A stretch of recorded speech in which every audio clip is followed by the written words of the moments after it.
Prismatic Evolutions situation continues to get worse and worse, and it's at a point now where it's just not good for the hobby and the community. So we're going to talk about that today, and also rip open a few Pokemon packs, just because I won't be ripping open any Prismatic anytime soon, so we'll rip open some stuff, and also dive deep into the problems that Prismatic is creating in the Pokemon hobby. Quickly before we do, I want to give a shout out to Shiny. It is a TCG collecting app. I've been using it for my collection for several months now. You can enter all of your products, whether that's ETBs, booster boxes, single cards, and they have multiple TCGs on there, not just Pokemon cards.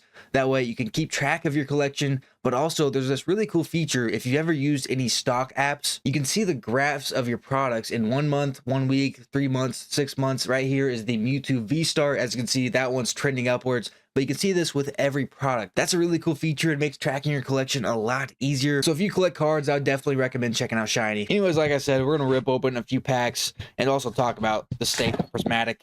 And we're just under a week away from release. What's going to happen with it. The title of this video is Don't Buy Prismatic Evolutions, which may be, a little bit harsh. I don't know the correct word right now, but it's to the point now where definitely don't buy it on the secondary market if you are just someone who wants to open it. Like, if you're a sealed investor, maybe with the prices right now, but these are just prices that we've never seen before with anything, and this Pokemon hype will not be here forever. The problem with Prismatic right now is that there's so many people, well, maybe not so many, but the people in control of like the eBay listings and the secondary market are, I'm not going to call anyone out, but there's a lot of greed right now in the One Piece or in the Pokemon community. I keep saying One Piece. Like, with this set and with Journey Together, there's so much greed, because you can make some quick money right now with fast flips. I mean, pre-sale, you're able to flip your money before the stuff even comes out, and not even just flip. You can flip and almost triple your money before Prismatic is even released. So that's causing just a ton of scalping to happen, a ton of inflated prices to happen. And I mean, if you want to buy it right now, sure, but this can't keep up forever. Like anything price regulated, Pokemon has its ups and downs. I mean, I would say the past, couple years, I guess the start of Scarlet and Violet was kind of down. 2020, we had another big boom. Booster boxes were available of sets for like $80 at some point. Even last year, even like late 2023, like December 2023, I bought a Paldea Evolved booster box for $85. I guess the point I'm trying to say is don't worry too much about Prismatic Evolutions. Yes, the cards are really cool, but right now with the prices, I just don't think it's worth it at all. People are just trying to make money off of you, especially on the secondary market. If you can find it in stores, yeah, go ahead and buy it.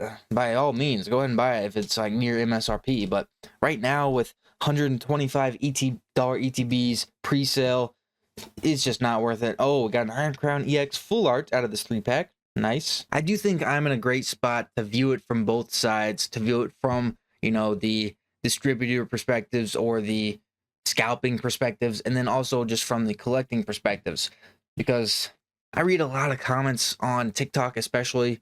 I've been seeing a lot of stuff about scalpers, videos complaining about scalpers, and the general consensus is the majority of the Pokemon community does not like them.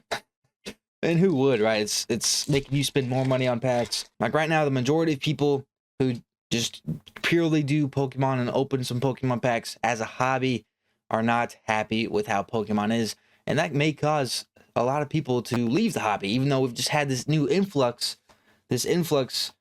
and then all this, oh my gosh, Screamtail EX. I feel like I just pulled this not long ago. This influx of people, they're all going to just start to slowly dissipate out, because the hobby that they got back into where they could open packs is no longer sustainable. The packs are all rising in price. It's more expensive than when they first got into it. These are all hypotheticals, of course, too. I'm just throwing things at the wall and throwing ideas out there of things that could happen, because I think there's a lot of possibilities out there with how Prismatic is.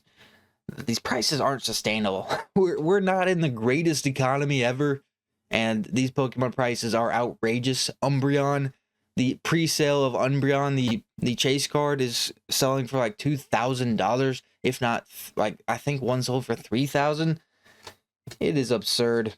and not sustainable whatsoever. Swana, Milotic, Infernape.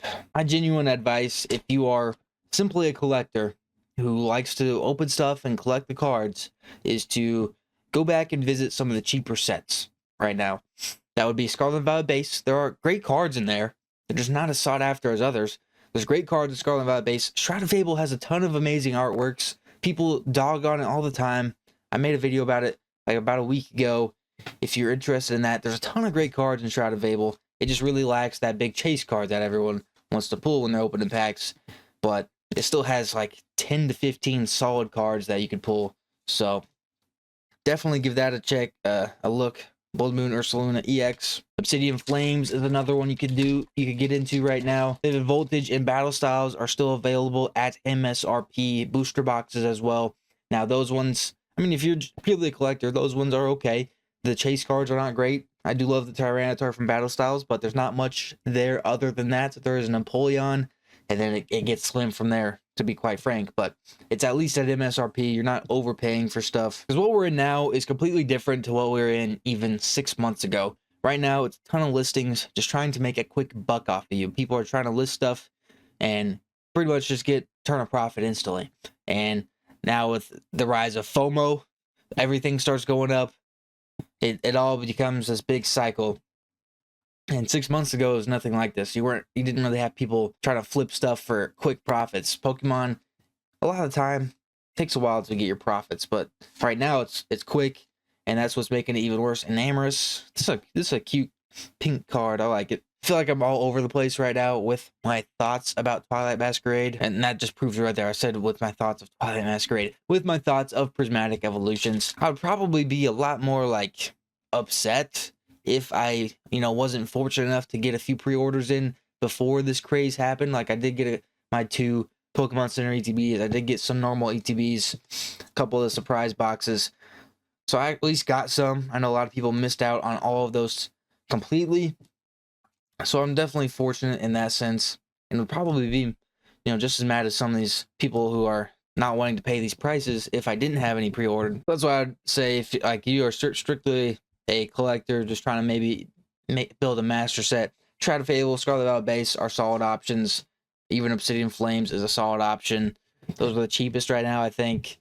And then it's like Paradox Rift, and then Stellar Crown, maybe. Temporal Forces, I did hear, is going to have a reprint, or not a reprint, a restock.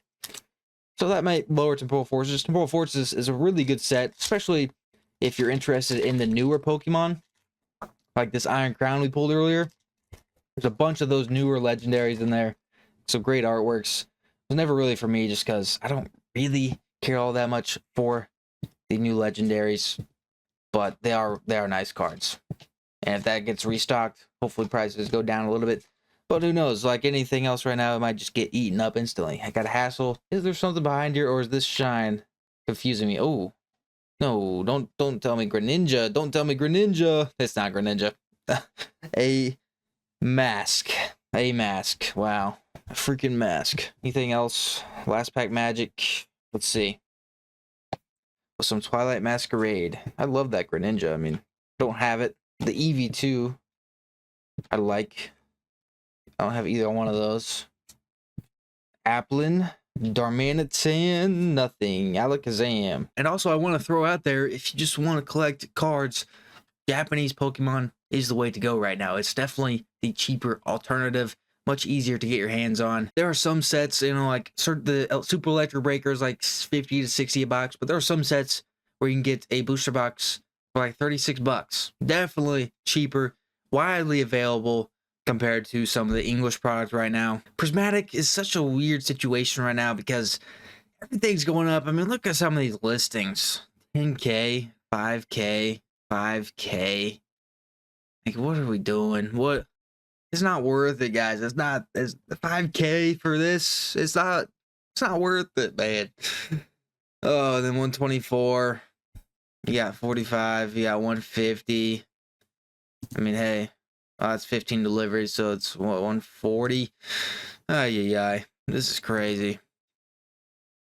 We're almost at $100 for booster bundles. If you are just a collector, it's genuinely not worth it. But it's also a weird situation because The only thing to fix this is for Pokemon to print the absolute crap out of it.